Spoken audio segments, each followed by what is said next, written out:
In this quick tutorial, I'm going to show you how to recreate this dripping effect in Blender using fluid simulation. Let's get it. So I have a blank blend file here except for my product. In this video, I showed you how to recreate this. It's pretty simple. It's just a cylinder that was extruded. Now let's do a little bit of rotation, RY 90. Let's just bring this here. Shift D, Z, take this over here. I want them to be practically touching. Then RZ 180.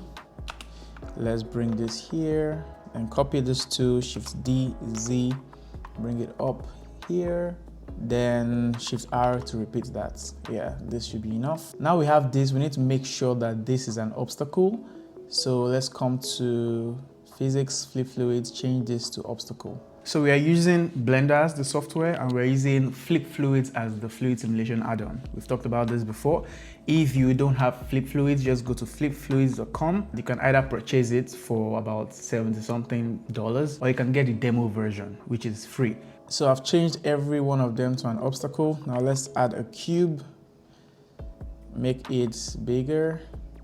Let's bring it up here to account for the entire space. Yeah, this is good. And let's make this our domain. Come here, Flip Fluids, domain. So we have our domain, we have our obstacle. If you have watched my intro to Flip Fluids tutorial, you know what's next is an inflow. So I think we should make this domain a little bit slimmer because we're not going to be splashing to the sides.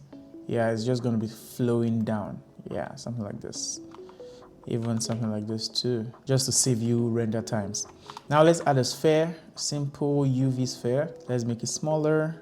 Let's bring it above here. And this is going to be our inflow. So fluid, change this to inflow. So if I just bake this like this, it's just going to flow on top of the product. Go to Flip Fluids, change our resolution to say 100. And let's see what this looks like. Let me hit bake. Make sure you save your project, else you won't be able to bake. And let's see how this looks. As you expected, the fluid is flowing down the product, but this looks very wrong. First of all, this does not look like fluid. Second of all, it's moving too quickly, like it's not thick enough. And remember from the intro tutorial, the variable that controls thickness is viscosity. So the higher the viscosity, the thicker the fluid. So let's go back. Let's pause, reset. Now click on the sphere, increase the substeps emissions to say, let's use 4 here.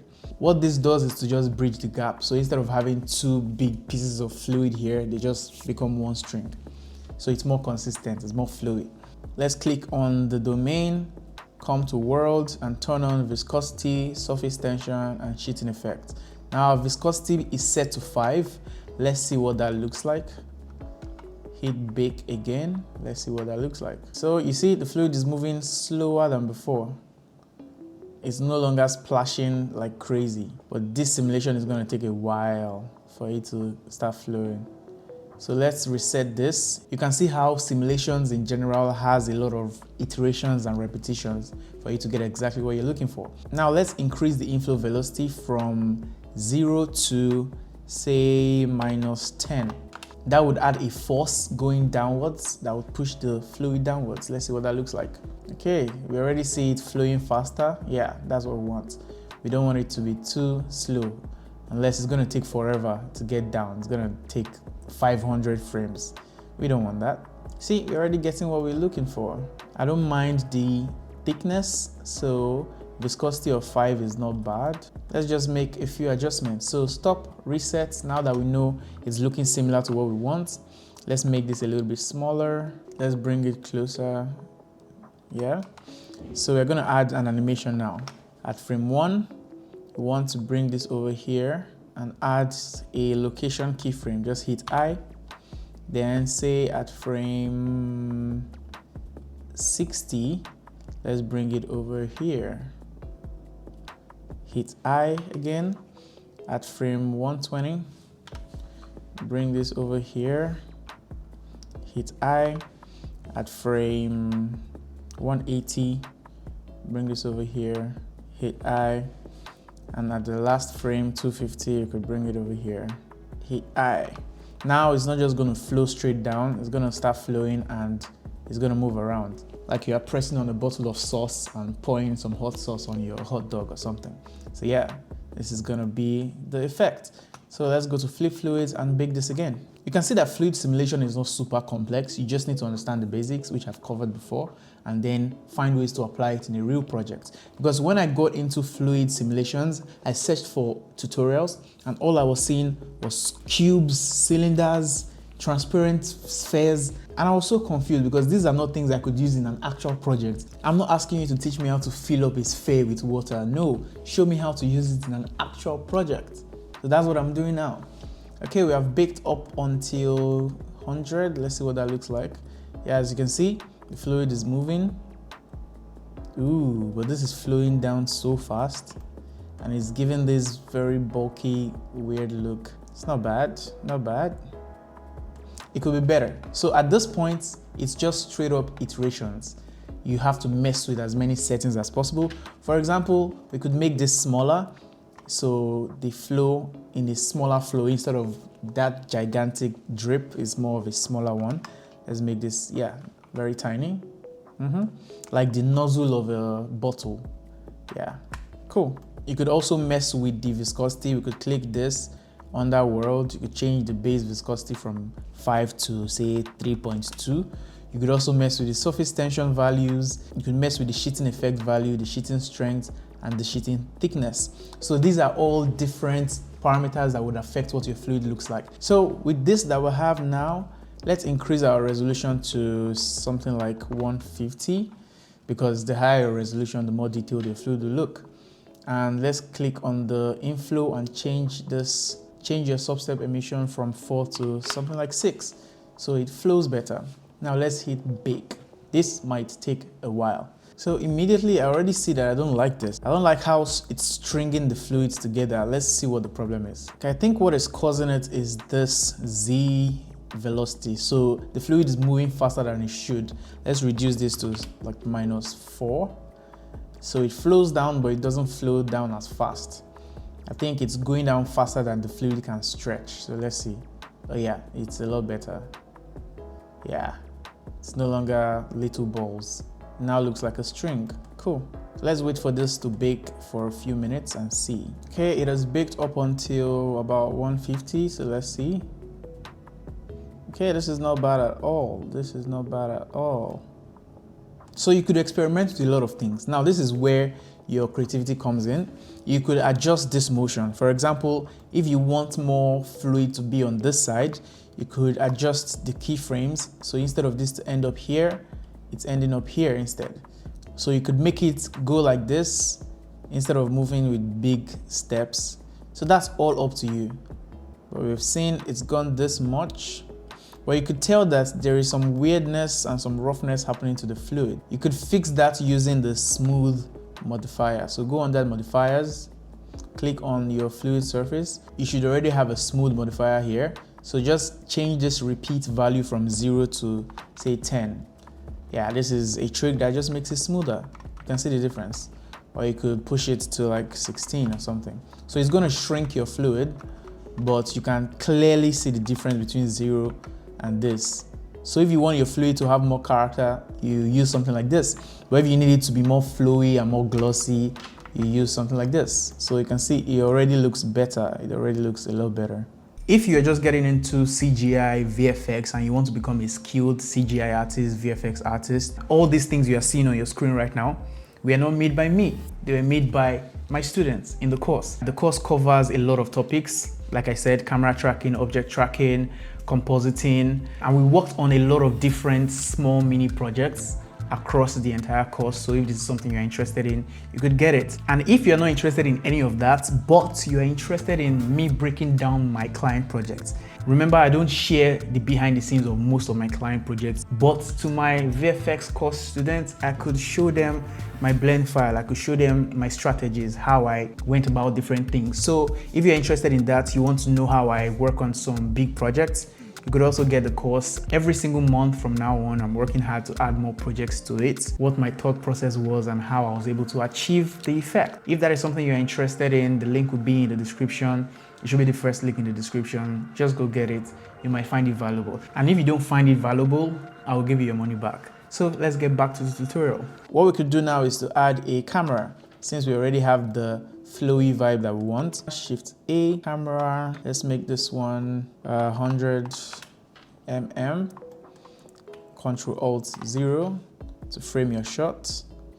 Let's bring this back a bit. So I used two different camera angles for the intro shot I showed you, but let me just show you here.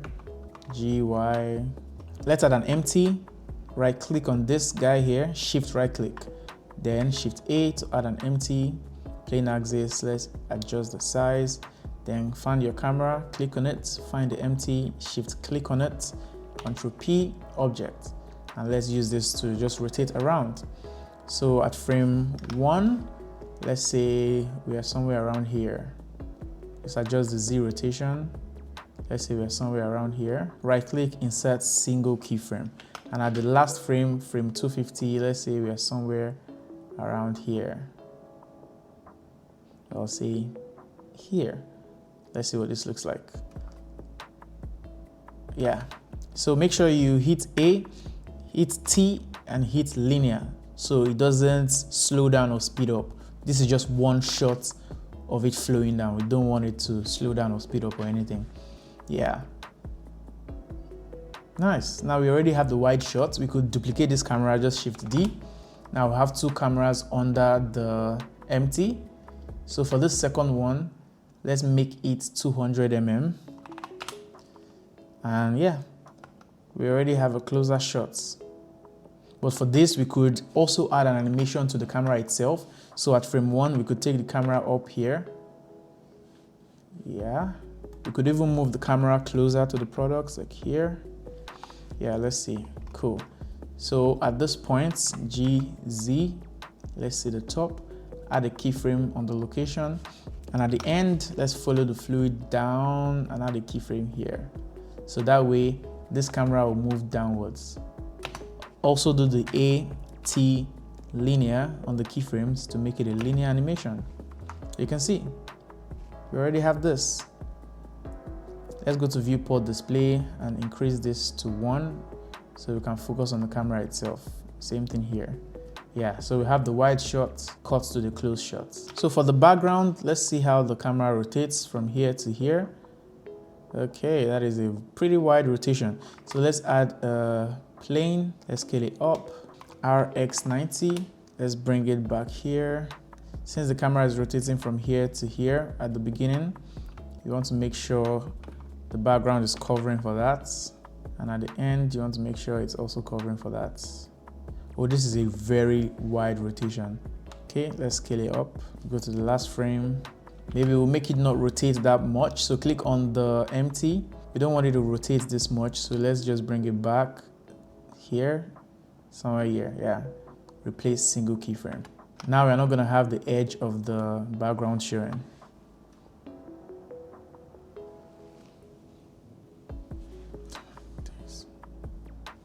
You see, we already have it dripping all over our products.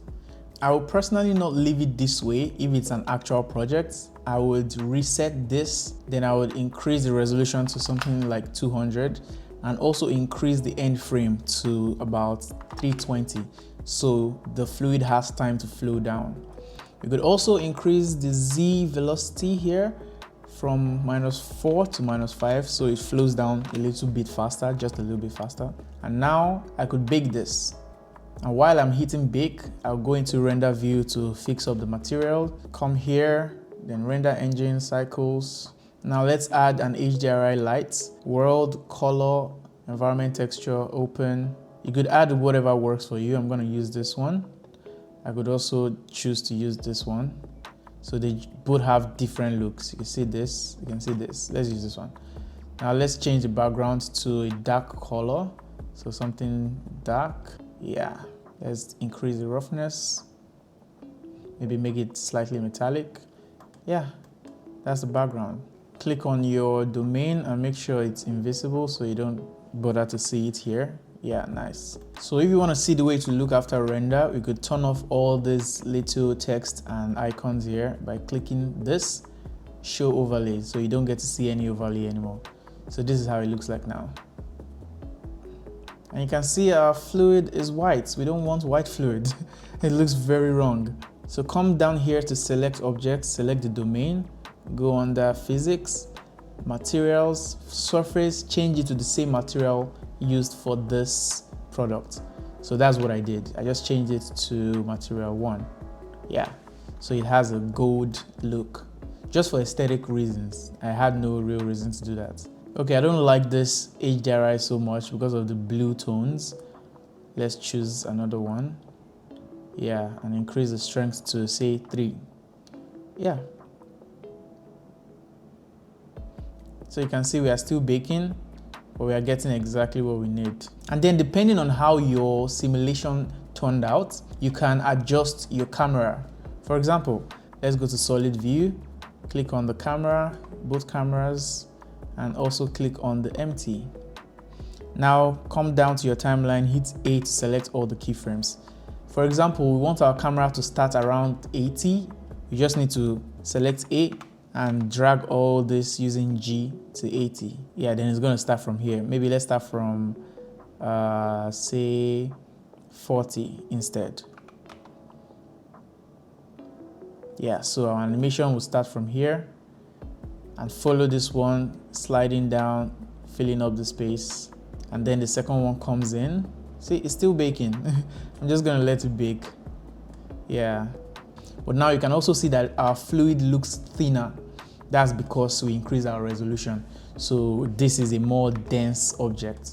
So if I increase my resolution to say 360 or 400, it's gonna be even denser than this. So let's go into the rendered view and just confirm that everything looks nice. Yeah, you can see it looks good. So the reason why it's sticking to the object, to the obstacle, is because of your viscosity. You can also click on the obstacle, come here, and increase the friction to make it stickier. So there are a lot of little settings you could play around with. I recommend you play around with these settings: the viscosity, surface tension, and sheeting. Sheeting is the reason why we are having this elongated, droopy look. If I turn that off, it's going to look more like particles. It's not going to stretch this long. So you need to experiment with that and see what looks best for you. We're already getting something very nice. See, our baking is done. And look, we have this really nice looking flow here, and we have the 2 camera angles for it. Let me turn this off. Yeah. Yeah, that is how you drip things with flip fluids in Blender. But if you want to learn other things about fluid simulation, for example, how to dunk a product into a jar of water, watch this video.